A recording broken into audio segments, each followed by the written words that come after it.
Hello everyone, जय Siya Ram. Welcome back to your channel. आज सुबह उठी थी मैं लगभग 7 बजे, फिर 7:15 बजे मैं बैठ गई थी पढ़ने। सबसे पहले मैंने स्पीड मैथ की प्रैक्टिस की, यानी कि स्क्वायर, क्यूब और फ्रैक्शन वैल्यू याद की। उसके बाद मैंने सिंप्लीफिकेशन के 20 क्वेश्चन किए और 10 क्वेश्चन किए रॉन्ग सीरीज़ के। जब मैं सिंप्लीफिकेशन कर रही थी ना, तो वहाँ पे पावर बेस और स्क्वायर और क्यूब के क्वेश्चन आए थे, काफ़ी सारे थे। 52 की स्क्वायर और 19 की क्यूब, ये सब वगैरह थी। तो मुझे काफ़ी सेटिस्फेक्शन मिला कि हाँ, मैं पढ़ा हुआ है। देन मैं वहाँ पे फंसी नहीं, तो मैंने जल्दी जल्दी में वो कर दिया, तो मेरे लिए ईजी हो गया। इसलिए तो स्पीड मैथ के पोर्शन में ये ज़्यादा काफ़ी हेल्प करते हैं, स्क्वायर और क्यूब। इतना करने में मुझे 8:15 हो गए थे। फिर मैंने चाय पी, अपना रूम सेट किया, थोड़ी बहुत झाड़ू वगैरह लगाई, अपने सारे बेसिक काम कर लिए थे। देन फिर थोड़ी देर बाद मैंने नहाई। नहाने के बाद पूजा की। भगवान जी का आशीर्वाद लेना बहुत ज़रूरी है, पूरा दिन पॉजिटिव रहता है। उसके बाद मैं लगभग 10 बजे बैठी थी पढ़ने। शुरुआत की थी निमिषा मैम के एडिटोरियल के साथ, जिसमें जो पहले वो कैब आई थी उनको अच्छे से रिवाइज़ किया था, बिकॉज इंग्लिश के लिए वो कैब बहुत ज़रूरी है। देन उसके बाद फिर मैंने खुद से रीड किया पॉज करके, फिर बाद में मैम का सॉल्यूशन देखा और इसके पीछे के आरसी के क्वेश्चन थे वो पहले खुद से किए, फिर मैम के देखे। उसको करने में मेरे को लगभग 1 घंटा लगा। अभी इंग्लिश में रीडिंग और वो कैब अच्छी करनी ज़रूरी है। उसके बाद मैंने एक मॉक टेस्ट लगाया था टेक्स्ट बुक का 11:15 बजे। इसमें मेरे आए हैं 69.75 नंबर। काफ़ी क्वेश्चन इसमें गलत हो गए। इंग्लिश में 16 नंबर बने हैं, मैथ में 24 और रीजनिंग में 29.75। सॉल्यूशन देखते हैं। मैंने इंग्लिश में 4 क्वेश्चन गलत किए हैं। आज थोड़ी सी एक्यूरेसी ठीक रही है, फिर भी 4 ज़्यादा गलत हुए हैं, बट मैंने किए कम थे क्वेश्चन। वर्ड यूजेस के ये फ्रेज वाले क्वेश्चन मेरे गलत हो गए 2। ईजी थी फ्रेज वैसे, बट मेरे को कॉन्टेक्स्ट वाइज समझ नहीं आया। मैथ में मैंने ज़्यादा गलत कर दिए। मेरे मैथ में 4 क्वेश्चन गलत हो गए। सिंप्लीफिकेशन के क्वेश्चन गलत हो गया। और ये प्रॉफिट लॉस की एक सिंपल सी डी आई थी, इस पर बेस 3 क्वेश्चन थे, और एक ये भी सिंप्लीफिकेशन का। एक मैंने रीजनिंग में गलत कर दिया, ये वाला गलत कर दिया बस एक ही, और एक ये पजल बनी नहीं थे मेरे से। इसका एनालिसिस करने के बाद मैंने वरुण चित्रा सर की एक पेड बैच की क्लास की थी, जिसमें मॉक नंबर करवाया था। 7th नंबर वाला मॉक था, वो मैंने किया था। और उसके बाद मैंने एक खुद से मॉक टेस्ट दिया था। फर्स्ट डे सेकंड शिफ्ट वाला जो मॉक था वो दिया था, जिसमें मेरे आए थे 11.25 नंबर। मैंने 20 क्वेश्चन अटैम्प्ट किए। वरुण सर के मॉक में वैसे भी स्कोर करना मतलब डिफ़िकल्ट ही होता है, बट मेरे काफ़ी क्वेश्चन गलत हुए, बट उसका सॉल्यूशन अभी तक नहीं आया है, वो जब आएगा तब करूँगी।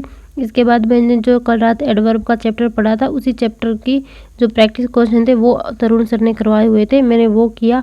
और उसके बाद मैंने फिर एक और यूट्यूब की क्लास की थी, तरुण ग्रोवर सर की एरर बेस क्लास थी वो, जिसमें पहले के सर ने एरर करवाए हुए थे, वो किया। इतना बचने में मुझे लगभग 3 साढ़े 3 घंटा लग गया था इंग्लिश की दोनों क्लासों को करने में। अभी तो लास्ट के टाइम पे यही है कि इंग्लिश में जितनी ज़्यादा सेल्फ प्रैक्टिस कर सकते हैं, क्लासेस से कॉन्सेप्ट का रिवीजन कर सकते हैं, हमें करना चाहिए। क्योंकि अभी पता है कि स्कोर इतना ज़्यादा नहीं आ रहा है, देन ट्राई करते हैं कि जितना करें अच्छे से करें, बट नहीं हो पा रहा है। बट इट्स ओके, करेंगे। ऐसा नहीं है कि हो नहीं रहा है तो बिल्कुल छोड़ना ही है, करना है, कोशिश करना है। लास्ट तक कोशिश करूँगी, लास्ट दिन तक इंग्लिश को पढ़ना है, छोड़ना तो है ही नहीं। इसके बाद थोड़ी देर मैंने रेस्ट किया, माइंड को रिलैक्स किया, फिर थोड़ा देखा कि अपने कुछ ऐसा करना है जो मतलब जिसको करने में थोड़ा इंटरेस्ट है, बिकॉज मेरा पढ़ने का तो मन नहीं कर रहा था, क्योंकि काफ़ी देर इंग्लिश की वजह से थोड़ा सा स्ट्रेस हो ही जाता है यार। जब नहीं आते हैं क्वेश्चन, प्रैक्टिस कम होती है तो स्ट्रेस हो जाता है। फिर मैंने पजल की क्लास की थी पुनीत सर की, जिसमें 10 पजल थी। वो पजल पे बढ़िया लेवल की थी, मेरी अटक गई 1-2 पजल, जिसको मैं करने में 10-10 मिनट लेगी। 2-3 पजलों को काफ़ी टाइम लगा मेरे को ये सब करने में। शाम के 6:15 हो गए थे, बट ऐसे है कि थोड़ा सा माइंड बूस्ट हो गया। पजल की प्रैक्टिस करनी है, क्योंकि पजल में भी मैं अभी अटक रही हूँ। कलर की पजल भी जो मॉक टेस्ट में आ रही है वो भी मेरे से बन नहीं रही है, मतलब बनती है बट ऐसी है कि मैं मिस कर जाती हूँ। जो पॉइंट मेरे को पकड़ना होता है वो पॉइंट मैं मिस कर जाती हूँ। देन मेरे लिए अभी पजल की प्रैक्टिस करना, टॉपिक वाइज भी प्रैक्टिस करना ज़रूरी है, जो मैं अभी करने वाली हूँ। इतना करने में मेरे को शाम के 6:15 हो गए थे। फिर मैं थोड़ी देर गई थी अपने खेत में वॉक करने, ताकि मेरा माइंड थोड़ा सा रिलैक्स हो जाए रैली में, बिकॉज बाहर वॉक करने से थोड़ा अच्छा बेटर फील तो होता ही है।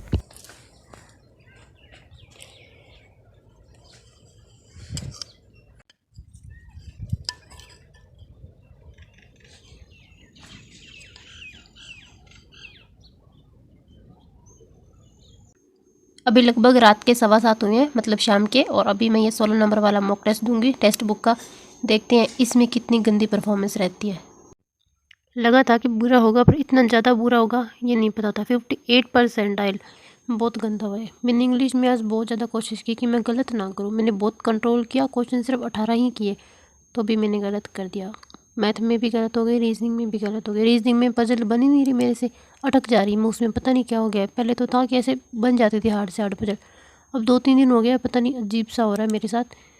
ये मेरा इंग्लिश के हालात हैं, शुरू के क्वेश्चन थोड़े ठीक हुए, बाकी सच्ची में क्वेश्चन मैंने मतलब स्पेलिंग गलत कर दी। मिस स्पेल्ड वाले क्वेश्चन थे वो मैं गलत कर रही। ये LLE होना था, ये आई था, मेरे को पता है ये स्पेलिंग पड़ी हुई है, तो भी मैं गलत कही जा रही। मिक्सचर का क्वेश्चन था, गलत कर दिया। 4 आया था, 4 को 11 से मल्टीप्लाई करना था, यहाँ 4 दे के 40 लगा दिया। और एक लास्ट वाला कौन सा हो गया, ये वाला गलत था, क्वांटिटी वाला। ये देखो रीजनिंग में क्या कर रही मैं, गलत। ये 121 डी पजल थी, इसका भी मैंने क्वेश्चन गलत कर दिया। और ये पजल ये बन ही नहीं रही मेरे से, पता नहीं क्या होगा। इसको ना डी को एंड पे करना था, मैं अलग से एक और बना के एंड पे करी। ऐसा नहीं सोचा कि जो पहले बना हुआ है उसको बैठा के देख लूँ, और ही बनाई जा रही कुछ। ये वाला भी मेरा, इसमें मेरी 2 पॉसिबिलिटी बन रही है भाई, इसमें मेरी 2 पॉसिबिलिटी बन रही है इस वाले क्वेश्चन में, और दोनों ही सही आ रही है। उसमें सारी सिचुएशन दोनों में सेट बैठ रही है, तो फिर मैं दोनों ही मेरे सही बन रहे, तो मेरे को समझ नहीं आया कौन सा लगाऊं। फिर मैंने ये छोड़ दिया, पता नहीं कौन सा सही है कौन सा गलत है। ये है टेक्स्ट बुक का 16वां नंबर मॉक टेस्ट है ये टेक्स्ट बुक का। अब देखना इसमें लास्ट वाली पजल में कुछ दिक्कत है तो। ये था आज का मेरा पूरा 14 फरवरी का फुल डे। आज मैं इतना ही कर पाई, मुझे करने थे क्योंकि मेरे मैराथन पे अर्थमेटिक की भी बकाया पड़ी है करने वाली, और अर्थमेटिक के मुझे टॉपिक वाइज क्वेश्चन करने थे, वो भी मैं नहीं कर पा रही हूँ। बताने भी कर रहे हैं, ट्राई हो रहा है, कोशिश पर जितना टाइम मिलता है, जितना माइंड, आज मैं इतना ही पढ़ पाई बिकॉज मेरा माइंड थोड़ा सा ऐसे थकान हो जाती है, थक गई हूँ। अभी मैं रात को पूरा अच्छे से रिलैक्स करने वाली हूँ बिकॉज मैं कल सुबह उठ के और ज़्यादा एफिशिएंसी के साथ वर्क कर सकूँ और अपनी इंग्लिश को और ज़्यादा इंप्रूव कर सकूँ। और मैं अपना मैक्सिमम टाइम जो है वो प्रैक्टिस में देने वाली हूँ। एक ही मॉक टेस्ट लगाऊंगी, वो भी सुबह के टाइम पे, जब जिस टाइम मेरा एग्ज़ाम होगा। देन बाकी टाइम में क्लासेस और PDF से प्रैक्टिस करने वाली हूँ। तो आप भी अपना पूरा डे कमेंट में शेयर करें और थोड़ा सा मोटिवेशन दीजिए, सपोर्ट कीजिए, बिकॉज आपकी और सपोर्ट की काफ़ी ज़्यादा ज़रूरत है इस टाइम, क्योंकि जो इस टाइम पे अभी मैं हूँ, मतलब सेम ही बोट पे अपने सब सवार हैं, तो देन एक दूसरे की हेल्प करने से ही अपना मोटिवेशन बढ़ता है। तो please guys do support me, और आपके जो अच्छे अच्छे कमेंट आते हैं सच में मुझे बहुत ज़्यादा मोटिवेशन मिलता है इनसे। Then thank you so much. 400+ family हमारी कंप्लीट हो चुकी है यूट्यूब की, साथ में मिलकर करेंगे, हार नहीं मानेंगे, लगे रहिए। तो मिलते हैं नेक्स्ट वीडियो में। All the very best.